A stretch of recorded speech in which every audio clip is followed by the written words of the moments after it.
네, 여러분 제가 다시 돌아왔습니다. 선배 사원들과 함께한 직무 Q&A 세션 어떻게 잘 들으셨나요? 여러분께도 많이 유익한 시간이었으면 좋겠습니다. 저희가 사전 질문을 받아보니까 사실 직무만큼이나 채용 프로세스에 대해서도 관심 가지고 계신 분들이 정말 많더라고요. 그래서 채용 관련된 Q&A도 저희 본부 채용 담당자분들과 함께 해보려고 합니다. 제 옆에는 지금 HE본부 채용 담당자와 또 생산기술원의 채용 담당자가 함께 자리하고 있고요. 첫 번째 질문부터 같이 한번 시작해 보도록 하겠습니다. 네, 하반기 채용 사업이나 직무 관련 궁금합니다 라는 질문을 주셨는데요. 현재 채용 진행 중인 조직과 직무가 정말 다양해서 사실 이 부분은 이 시간에 말씀드리기보다는 앞서 말씀드린 것처럼 신입 채용 웹페이지를 살펴보시고 또 지원자 본인께 가장 잘 맞는 직무로 지원해 주시면 좋을 것 같습니다. 네, 다음 질문입니다. 외국어 성적 제출이 필수인지 궁금하고 외국어 역량이 어느 정도 돼야 하는지도 궁금합니다 라는 질문 주셨는데요. 어학 성적이 없을 경우에도 지원 자체가 불가능한 것은 아닙니다. 다만 보유하시고 있는 어학 성적이 있다면 가능한 제출을 하시는 것을 정말 많이 권장드리고요. 또 이후에 면접 대상자에 한해서 별도 어학 성적을 요청드리거나 혹은 자체 어학 테스트를 실시할 수도 있습니다. 어학 성적의 종류는 영어의 경우에는 많이들 아마 보시고 계시는 시험일 것 같은데요. 토익 스피킹, 오픽, 토익, 탭스에 한해서 제출 가능합니다. 어학 역량에 대해서는 사실 직무별로 조금씩 요구 수준이 상이하긴 합니다만 기본적으로는 외국어로 본인의 의사 표현이 가능하시고 또 소통에 어려움이 없는 수준이라면 크게 걱정하시지 않아도 될 것 같습니다. 사실 제 옆에 또 본부 채용 담당자 분들이 같이 계시니까 한번 여쭤보고 싶은 내용이 있는데요. 두 분은 어떻게 어학 성적, 영어 자신 있으신가요? 민규 사원님 어떠세요? Sure, of course. How about you? Absolutely. 네, 이렇게 두 분 영어 좀 치시네요. 네, 이렇게 글로벌한 인재 분들과 함께 또 다음 질문 한번 봐보도록 하겠습니다. 이 질문 진짜 많이 해주시는 질문이기도 하고 정말 많이 궁금해 하시는 질문입니다. 신입사원 채용 기준 나이에 대한 점수 차등이 있는지 궁금합니다. 30세 이상의 경우에는 지원 과정에서 불이익이 있을까요? 혹은 30세 미만이더라도 나이가 높을수록 불리할까요? 라는 질문 주셨고 또 중고 신입이라 나이가 많다면 어떤 부분을 통해 보완이 가능할까요? 라는 질문도 함께 주셨는데요. 결론부터 말씀을 드리면 나이 자체에 대한 점수 차등은 전혀 없습니다. 그동안 직무 경험이나 역량을 쌓기 위해서 지원자 본인이 어떤 시간을 보내셨는지를 충분히 잘 설명해 주실 수 있고 또 그 결과 직무에 적합한 역량이 잘 쌓여왔다면 나이로 인한 유불리는 전혀 없습니다. 실제로 30세 신입분들도 굉장히 많이 입사하시고 계시고요. 중고 신입이시고 기존 직장에서 관련 역량을 잘 키울 수 있는 기회가 되셨고 이 부분을 잘 설명해 주실 수 있다면 이 또한 마찬가지로 자동적으로 보완이 되었다고 볼 수 있을 것 같습니다. 사실 제 옆에 생산기술원 채용 담당자분이 나와 계신데 아마 민규 사원님이 직접 경험하셨던 내용이기도 해서 응원의 메시지 한번 드릴 수 있을 것 같은데요. 어떻게 생각하시나요? 제가 그렇게 안 보이지만 저도 30살에 신입으로 입사를 했고요. 그래서 여러분도 충분히 그런 거 신경 쓰지 않고 지원해 주셨으면 좋겠습니다. 네. 네, 여러분들도 자신 있게 지원해 주시면 좋을 것 같습니다. 네, 다음 질문으로 한번 넘어가 보도록 하겠습니다. 다음 질문인데요. 신입사원 OJT 과정에 대해서 궁금합니다 라는 질문을 주셨습니다. 네, 이 부분에 대해서는 생산기술원 오민규 사원님께서 저희 LG전자의 전반적인 신입사원 OJT 과정에 대해서 설명을 해주실 수 있다고 하는데요. 한번 들어보겠습니다. 네, 저희 신입사원 교육은 크게 3가지로 나뉘는데요. 첫 번째는 LG그룹 교육으로서 LG그룹 교육기관인 인하원에서 일주일간 교육을 듣게 됩니다.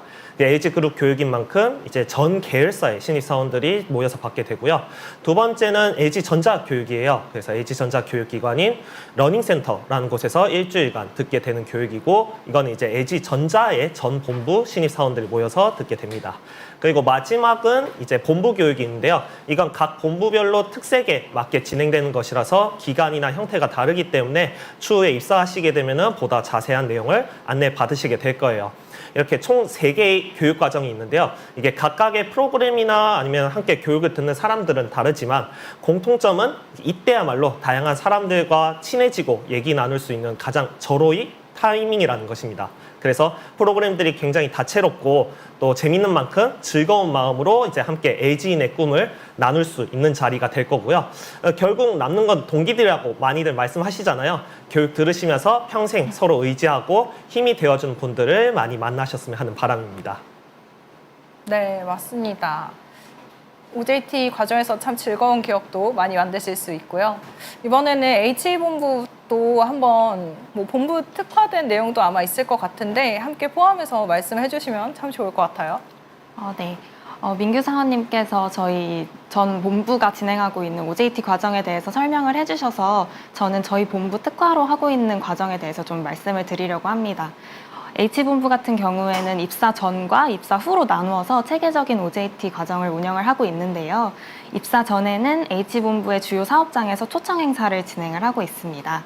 상반기에는 비교적 입사자 수가 많았던 마곡 LG 사이언스파크로 신입사원분들을 초대를 했었고 사업, 직무, 제품, 기술 이런 것들에 대한 친숙도를 조금 높여줄 수 있는 다양한 프로그램을 구성을 해서 제공을 했었습니다. 네, 감사합니다. 그럼 다음 질문 또 한번 가보겠습니다. JD와 제가 한 활동이 핏하지 않거나 유관 전공 전공자가 아니더라도 상관없나요? 라는 질문 주셨는데요. 이번에는 또 현희 사원님, HE본부 강현희 사원님부터 답변해봐 주시면 좋을 것 같아요. 네, 물론 JD와 본인이 하셨던 활동이 완벽하게 핏이 맞다면 가장 좋겠지만 저희는 경력 사원을 채용하는 것이 아닙니다. 희망하시는 직무에 대한 관심과 열정을 어떻게 키워오셨는지 지원자분께서 하셨던 활동을 잘 연결해 주시면 되고요. 전공도 마찬가지로 꼭 유관 전공 전공자가 아니셔도 괜찮습니다. 소프트웨어 직무를 예로 들자면 심리학, 통계학 이런 컴퓨터공학 비전공자 분들도 역량만 뛰어나다면 꾸준히 합격을 하고 계십니다. 네, 다음에는 생산기술원 채용 담당자께도 한번 여쭤볼게요. 네, 물론 이제 직무기술서에 기재된 내용이 여러분들이 지금까지 이제 공부하셨던 부분, 연구하셨던 부분과 핏해야 하는 것은 신경 쓰셔야 하는 부분입니다. 결국에는 저희가 이제 채용하고자 하는 사람은 현재 저희의 조직 그리고 저희의 업무에 알맞은 혹은 적합한 사람이기 때문이니까요. 그렇기 때문에 오히려 저는 이 질문에 대한 답은 상관없다라고 말씀드릴 수 있을 것 같아요. 꼭 대외 활동이 있지 않으시더라도 혹은 유관 전공이 아니시더라도 지원하신 직무와 관련하여 공부나 연구를 하셨던 것을 지원서에 잘 녹여내실 수만 있다면 충분히 지원이 가능하실 거라 믿습니다. 네, 답변 감사합니다. 이제 또 다음 질문 한번 가봐야겠죠? 사실 지금 하셨던 질문 내용은 정말 JD 내용이랑 활동이 가장 적합하면 사실 제일 좋겠지만 또 그 부분을 얼마나 지원자 본인이 잘 설명해 주실 수 있는지도 참 중요한 것 같습니다. 네, 다음은 인적성과 코테 중에서 인적성의 비율이 얼마나 될까요? 라는 질문을 주셨는데요. 사실 이 부분은 제가 한번 답변을 드려보면 좋을 것 같아요. 인적성과 코딩 테스트는 사실 정량적인 비율로 검토의 우선순위를 정해놓고 있지는 않습니다. 코딩 테스트를 응시하지 않는 다른 직무 지원자 분들이 응시하게 되는 AI 면접도 마찬가지고요. 작성해주신 서류 지원서 내용과 또 인적성 테스트, 코딩 테스트, 그리고 혹은 AI 면접 종합적으로 검토한 후에 종합 서류 결과 합불 발표를 진행하게 됩니다. 네, 또 다른 질문 한번 살펴볼게요. 네, 다음 질문인데요. 자기소개서 내용입니다. 이 부분도 정말 많이 궁금하실 것 같아요. 제가 취업준비생이라도 정말 많이 궁금할 것 같고요. 자기소개서는 다 읽어보시는지 궁금합니다. 라는 내용을 주셨고 더하여 검토하실 때 가장 눈여겨보는 내용이 무엇인지 궁금합니다. 자기소개서를 쓸 때 어떻게 생각하고 작성하면 더 좋을지 꿀팁이 있을까요? 라고 질문을 주셨어요. 사실 제가 본사의 채용 담당자이긴 하지만 자기소개서는 저희 회사 같은 경우에는 이제 본부의 채용 담당자 분들이 훨씬 더 면밀하게 검토를 하시는 부분이 있죠. 그래서 본부 담당자분들께 답변 들어보면 좋을 것 같은데 현희 사원님부터 H부터 한번 들어볼까요? 네, 자기소개서는 저희가 상하반기 채용을 진행할 때마다 이제 주말을 반납해 가면서 열심히 꼼꼼히 읽고 있습니다. 자기소개서는 특히 타인의 이야기가 아니라 본인의 이야기를 작성해 주시는 것이기 때문에 그동안 지원자분들께서 경험하셨던 내용, 학습하셨던 내용, 그런 결과물들을 기반으로 해당 직무 분야에서 어떻게 기여를 하실 수 있을지 솔직하게 기술해 주시면 되고요. 한 가지 꿀팁을 드리자면 LG전자는 본부별로 채용을 진행을 하고 있기 때문에 H본부 채용 담당자인 저로서는 H본부 제품이나 기술에 관련한 내용이 조금 가미된 자기소개서를 읽게 되면 좀 더 반가운 것 같습니다. 네. 생산기술원에서는 자기소개서 어떤 부분 눈여겨보시고 있는지, 그리고 다 읽어보시는지 한번 말씀해봐 주시면 좋을 것 같아요. 앞선 질문에서도 비슷하게 답변을 드렸던 것 같은데요. 자기소개서는 결국 여러분들이 지원하시는 직무를 위해 어떤 노력을 기울이셨는지 비춰지는 거울이라고 생각하기 때문에 안 읽을 수가 없는 부분입니다. 그리고 아무래도 여러분들이 고심하여 써주신 자소서인 만큼 여러 가지를 종합적으로 보게 되는데요. 그래도 가장 눈여겨보는 것은 두 가지로 압축드릴 수 있을 것 같아요. 첫 번째는 지원하신 직무와의 fit, 즉 직무 적합성입니다. 입사하시게 되면 결국 지원하신 직무와 관련된 일을 하시기 때문에 기본적으로 이 직무에 맞으신지 중요하게 체크할 수밖에 없을 것 같고요. 두 번째는 배우고자 하는 자세입니다. 이건 좀 살짝 딱딱해 보이는 얘기라서 좀 흠칫하실 수도 있겠지만 아무리 해당 분야에 대해 많이 배우셨던 분이셔도 이제 입사하시게 되면은 새로 배울 수밖에 없잖아요. 이거는 기술 수준의 격차에서 기인한 게 아니라 학업과 산업 또는 이제 산업과 산업 사이에 이제 연구나 근무 환경이 태생적으로 다르기 때문에 비롯된 것이라고 볼 수 있고요. 그렇기 때문에 열려 있는 자세로 다른 이의 이제 말을 경청하고 그다음에 이제 낯선 내용 등을 습득하실 수 있는지 이런 의지를 보고 있습니다. 그래서 지금 말씀드린 두 가지는 비단 서류 전형뿐만 아니라 면접 전형까지 적용된다고 보시면 될 것 같아요. 네. 답변 감사드리고요. 다음 질문 한번 볼게요. 직무마다 석사 이상의 비율이 많은 부서가 있다고 알고 있습니다. 우대사항에 석사 이상이라고 적혀 있지 않다면 이러한 부분은 신경 쓰지 않고 학사가 지원해도 될까요? 라는 질문 주셨는데요. 방금 또 길게 답변해 주셨지만 이것도 민규 사원님이 잘 답변해 주실 수 있겠죠? 한 번 더 여쭤볼게요. 오늘 말을 많이 하게 되네요. 네. 네, 저희 같은 경우에는 CTO 부문이나 이제 가산 R&D 캠퍼스와 같이 석사 이상만 지원이 가능한 직무가 아니라면 신경 쓰지 않고 학사분들이 지원하셔도 됩니다. 저희는 기본적으로 학위에 따른 TO 구분을 두고 있지 않습니다. 그래서 가령 석박사여도 이제 지원하신 직무와 적합하지 않은 경우에는 불합격하실 수 있고요. 반대로 학사임에도 불구하고 지원하신 직무와 적합한 전공 수업이나 그런 프로젝트 혹은 관련 경험을 하셨다면은 충분히 합격하실 수 있습니다. 그래서 궁극적으로 중요한 것은 직무 적합도인 만큼 본인이 왜 이 직무와 맞는 사람인지 잘 표현하는 게 중요하다고 말씀드릴 수 있을 것 같네요. 네, 맞습니다. 계속 직무에 대한 중요성이 정말 많이 강조되고 있는데요. 직무 역량 관련해서 잘 설명해 주시면 좋은 결과로 이어질 수 있지 않을까 합니다. 다음 질문 한번 볼게요. LG전자 DX스쿨 1기에 참여하고 있습니다. 아무래도 교육기관이 LG전자가 아닌 다른 기관이다 보니 직접적인 이점이 있을지 궁금합니다.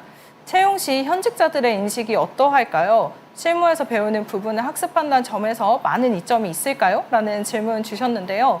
아마 질문 주신 분이 저희 이제 회사의 직군 관련해서는 소프트웨어 직군에 관심이 있으실 것 같아요. 근데 해당 교육을 참여했다고 해서 사실 공식적으로 반드시 가산점이 주어지거나 우대사항이 주어지거나 하지는 않습니다. 다만 소프트웨어 직무 관련 역량을 키울 수 있는 아주 좋은 경험이라는 점에서 충분히 긍정적인 측면으로 이어질 수 있을 것 같습니다. 네, 다음 질문 한번 봐볼게요. 특정 교육기관 출신을 우대하나요? 라는 질문을 또 주셨는데요. 이 부분도 제가 한번 이어서 답변 드려볼게요. 아마 특정 교육기관이라 하면 흔히 말씀하시는 학교의 순위라든지 레벨을 의미하시는 것 같아요. 아마 만약 그 의미가 맞다면 특정 교육기관을 우대하고 있지 않고요. 지원자 개인별로 역량과 또 나온 직무 적합성을 종합 고려해서 결과 발표가 이루어진다고 봐주시면 되겠습니다. 실제로 저희 임직원분들 보시면 정말 다양한 학교에서 또 입사를 하시고 계시거든요. 그래서 이 부분은 크게 구애하지 않고 또 지원해 주시면 좋을 것 같습니다. 네, 다음 질문으로 한번 이어가 볼게요. 네, 온라인 면접에서 AI 면접과 인성 면접 중 좀 더 비중이 높은 것은 둘 중 어느 것일까요? 라는 질문을 주셨는데요. 우선 이 부분도 또 제가 이어서 설명드릴게요. 우선 LG전자의 채용 프로세스상 AI 면접은 온라인으로 진행되는 것도 맞고 또 용어에 면접이라는 단어가 포함되는 것도 맞습니다. 다만 면접 전형 중 일부가 아니라 서류 전형 중 일부의 상세 단계를 의미합니다. 따라서 면접 전형에서의 면접관의 의미가 조금 다르고요.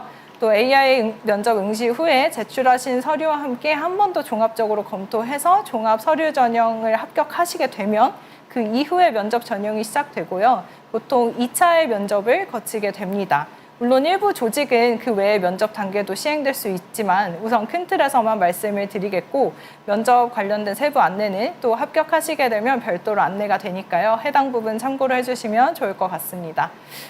그래서 결국 정리하자면 질문 주신 내용과 실제 프로세스가 조금은 달라서 답변을 명확하게 드리기는 어렵지만 AI 면접이 선행이 되기 때문에 AI 면접을 통과하셔야 실제 면접 전형의 면접을 진행하실 수 있다는 점에서 중요도를 판단해 보시면 좋을 것 같습니다.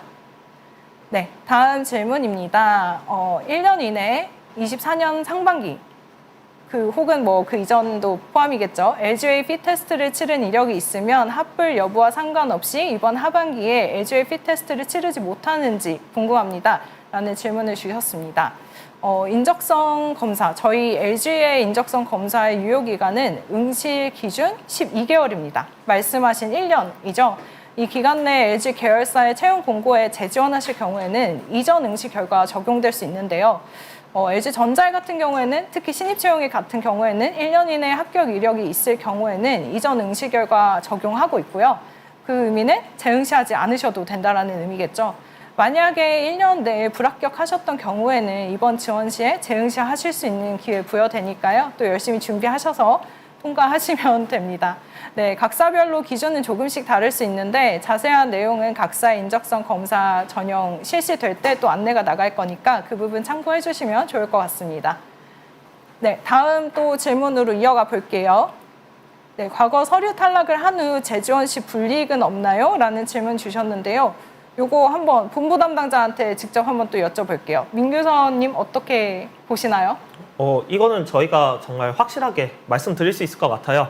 저희 과거 지원 이력이나 탈락 여부에 따른 별도 제한은 없고요. 당연히 불이익도 없습니다. 그러니까 편하게 자신 있게 지원해 주시면 감사하겠습니다. 네, 맞습니다. 전혀 불이익 없습니다. 네, 그리고 다음 전형 또 채용 관련된 거 많이 올려주셔서 이어가 볼게요. 서류 전형에서 주요하게 평가하는 요소가 무엇인지와 1차 서류 전형과 최종 서류 전형에서 평가하는 요소가 상이한지도 여쭤보고 싶습니다. 라는 질문 주셨네요. 요거는 한번 HE본부의 강현희 사원님께 여쭤볼게요. 네. 1차 서류 전형에서는 말 그대로 저희가 서류를 통해서만 지원자분들을 판단할 수밖에 없기 때문에 지원서를 충실하게 작성해 주시는 게 중요할 것 같아요. 지원하시는 포지션에 얼마나 관심을 가지고 활동을 지속해 오셨는지, 그리고 그 안에서 본인의 역할이 무엇이었는지가 잘 나타나도록 구체적으로 작성해 주시면 될 것 같습니다. 그리고 그 이후에 이어지는 종합 서류 전형에서는 인적성 검사 결과와 AI 면접 결과, 그리고 소프트웨어 지원자라면 코딩 테스트 점수도 함께 평가 요소에 포함이 되고 있고, 작성하셨던 지원서 내용과 저희가 같이 한 번 더 종합적인 검토를 진행하게 됩니다. 네, 오케이. HE본부 말씀해 주셨고 생산기술원도 한번 여쭤볼게요. 어떤 것들 또 어떻게 단계별로 평가하고 계시는지 말씀해 주세요. 현희 사원님께서 굉장히 자세하게 이제 답변을 주셔서 저도 이제 비슷하게 답변을 드리면서 좀 제가 생각하는 꿀팁도 살짝 좀 드릴까 하는데요. 나는 서류 전형에서 주요하게 평가하는 요소는 종합적으로 모든 것을 보기 때문에 어느 하나 가볍게 보기 말씀드리기가 어려울 것 같아요. 근데 꼭 말씀드리고 싶은 요소라면은 이제 전공 수업 프로젝트와 그다음에 자기소개서인 듯합니다. 중요하다고 강조하는 계속 제가 강조드리고 있죠. 중요하다고 강조하는 부분인 직무 적합성을 가장 면밀히 판단할 수 있는 부분이거든요. 계속 반복되는 답변을 드린 것 같아 죄송하지만 그만큼 중요하게 보는 것이라고 생각해 주시면 감사하겠습니다. 그래서 살짝 팁을 드리자면 직무기술서 내용을 가볍게 보지 마시고 그것을 길라잡이 삼아서 지원서 및 자기소개서를 쓰는 것을 권장드릴게요. 그리고 1차 서류 전형과 종합 서류 전형에서 평가하는 요소가 크게 상이하진 않습니다. 여러분을 평가하는 내용은 계속 누적된다고 생각하시면 조금 더 이해가 쉬우실 것 같아요. 그렇기 때문에 1차 서류 전형에서 평가하였던 것을 조금 더 검토하면서 그 사이 진행하였던 AI 면접이나 코딩 테스트 그리고 AGA fit 테스트의 결과를 추가적으로 검토한다고 생각하시면 되겠습니다. 네, 감사합니다. 진행 중인 하반기 신입채용 관련해서 여러분들 다시 한번 꿀팁 많이 얻어가실 수 있었던 시간이었으면 좋겠습니다. 잘 준비하셔서 좋은 결과로 LG전자에서 동료로 마주할 수 있는 시간이 오면 좋겠습니다. LG전자가 여러분 많이 응원하도록 하겠습니다. 감사합니다.